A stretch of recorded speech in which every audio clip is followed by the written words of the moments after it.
thousands of years, practically since the world began, we've had peace and war. Peace and war. We marked out boundaries and went to war to change them. We developed trade and fought over it. We invented machines and put guns on them. And every time peace got its feet on the ground, another war blew the hell out of it. Today, we have another chance for peace. Maybe the last chance. Well, what have we done about it? 50 nations who want peace got together. They formed the United Nations organization. Purpose? To stop wars. To see how this organization is going to work, let's take a couple of countries. Call them Highland and Lowland. Suppose Highland is arguing with Lowland about a boundary.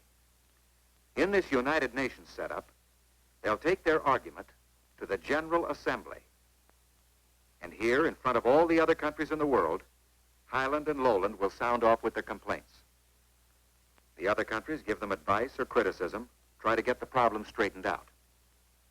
But suppose after hearing the arguments, the General Assembly decides that this is a job for legal specialists. In this case, they take their legal tangle to the International Court. There, the judges dig into the evidence and hand down a decision. But countries have other problems. They get into economic trouble, business jams. The factories in one country and the raw materials in another can lead to all sorts of fights over trade. Price arguments, shipping problems, taxes, trade laws, money value, and other tangles can get trade relations between countries all snarled up. This kind of question is one for the Economic and Social Council, an outfit set up especially to handle this sort of thing. This council sends a committee to study the raw materials of Lowland and the industries of Highland, and then suggest ways for them to get together and do business without scrapping. Most countries can settle their disputes peacefully because all the other countries of the world will insist on peaceful settlement. But suppose a country doesn't want to play ball. Suppose it starts arming, making threats. Then the United Nations has a powerful last resort. The Security Council is set up to guarantee peace by force, if necessary.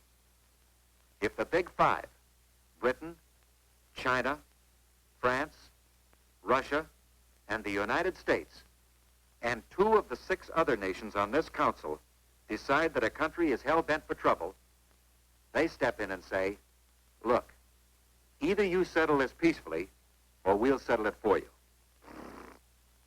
But if a warning isn't enough, if a country keeps right on making trouble, then the Security Council isolates him, cuts off his trade and communications.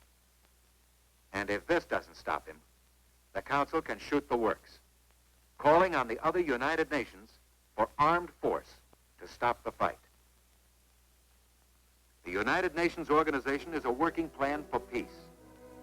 50 nations have decided to put war out of business. This plan may not be perfect. It's still open for improvements. But it is a chance for peace. And up to now, it's the best chance we've ever had.